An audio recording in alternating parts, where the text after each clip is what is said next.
Brookings Institute study based on FBI crime statistics looked into the racial disparity of drug sales. So first, let's take a look at their findings in chart form. For everybody listening to the live show right now and you can't see it, what this chart shows is the change in number of arrests of black Americans in the United States between 2011 and 1980 by the category of the crime. So, in other words, that means, quote, arrests of African Americans for violent and property crimes have gone down since 1980, but drug-related arrests have skyrocketed. Black Americans are 3.6 times more likely to be arrested for selling drugs and 2.5 times more likely to be arrested for possessing them. So to boil that down as simple as possible, that means that African Americans are committing less actual crime, property crime, violent crime, okay, and the number of arrests for non-violent crime or drug-related crimes, those are going up. So that's bad enough as is, but here's the kicker, quote, the reason why they keep the numbers high on the black people far as drug-related crimes is because they're constantly pulling black people over. They're constantly charging you or overcharging you with drug charges as far as having your parents' medication in the car or for simple marijuana charges. Whites were about 45% more likely than blacks to sell drugs in 1980. This was consistent with a 1989 survey of youth in Boston as well, and a 2012 national survey on drug use and health shows that 6.6% of white adolescents and young adults aged 12 to 25 sold drugs, compared to just 5% of blacks. So that's a 32% difference. So white people sell drugs at a 32% rate higher than black people do. So do you understand that based off our percentages and numbers, that at all things even, that white people are 32% more likely to sell drugs than a black person? But yet you allow these people to stigmatize you as criminals. in other words, what this shows is that blacks are less likely to sell drugs and much more likely to be arrested for it. Whoa.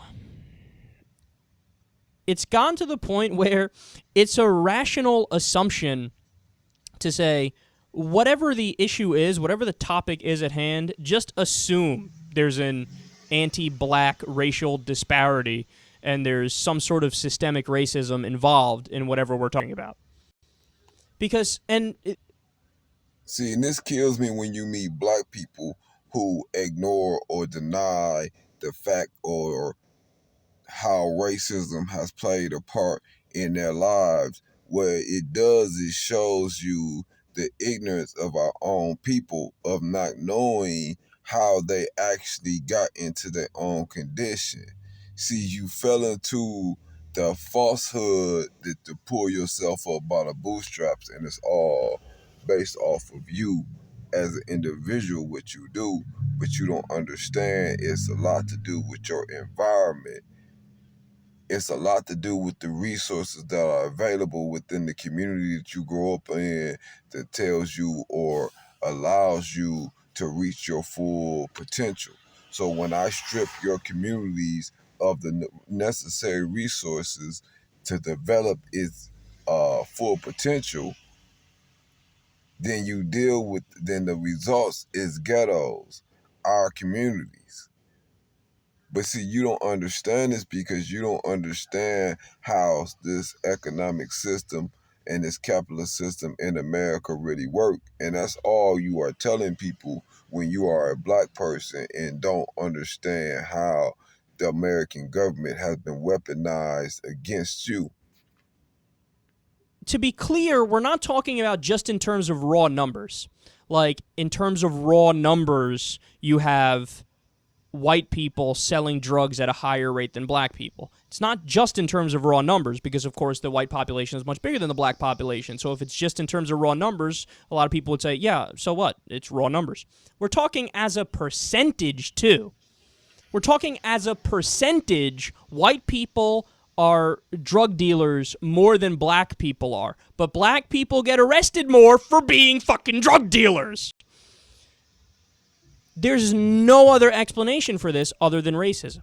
So we not saying that, it's 100 million white people versus 30 million black people, so of course there's more white people selling drugs. No, we're saying out of that people, everything even, white people are more likely to sell drugs. They have a higher percentage of selling drugs even out of that 100 million people. See, we saying if all things equal, we saying if it was 30 million white people and it was 30 million black people, right? We saying that white people will have 45% more drug dealers than blacks in their community. This is statistics. This is a fact.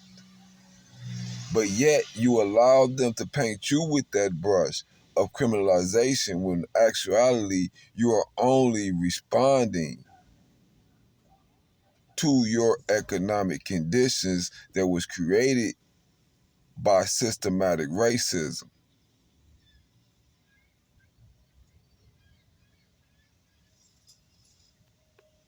Other than the fact that police officers police black communities and minority communities much more than they do white communities.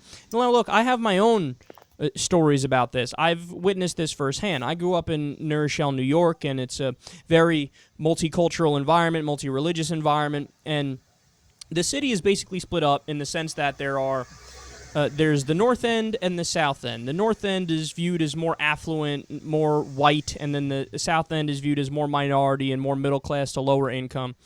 And going to public school my whole life and being around all different types of people, I was friends with everybody. So there are times I would go to parties on the North End when I'm in high school, or I'd go to parties on the South End. And without failure, every time you went to a party on the North End in some suburban area, police officers would never drive by. You could literally smoke weed in the front lawn and do keg stands. And there was one of my buddies has a neighbor who's a judge. They would see that we're drinking in the front lawn, like 18-year-old kids. And they'd say, okay, whatever, who cares? Okay. Whenever you're on the South End, you don't even need to make a peep. You just go on the stoop to smoke some weed. Fucking sirens, people pull up, people are getting arrested immediately because the cops only patrol the South End. They don't patrol the North End. And then, of course, racists look at this situation and they go, see, more black people got arrested in New Rochelle. It just means that the black people are inherently more violent. Or it means that it's a self-fulfilling prophecy, and since the cops are only looking in the South End, they only see crime in the South End. Now, what's my answer? Is my answer See, white people understand that the police are meant and weaponized against the black community. It's only you who don't understand this when it's black people talking about police. No, you need police in your community because they economically castrated your community, and these people in your community are starving. This is why you need the police in your community. Tackle the economic castration that occurred within the black community. We are not naturally criminal people. We are not savages. We are civilized people who are forced into uncivilized conditions. Learn the difference, black people.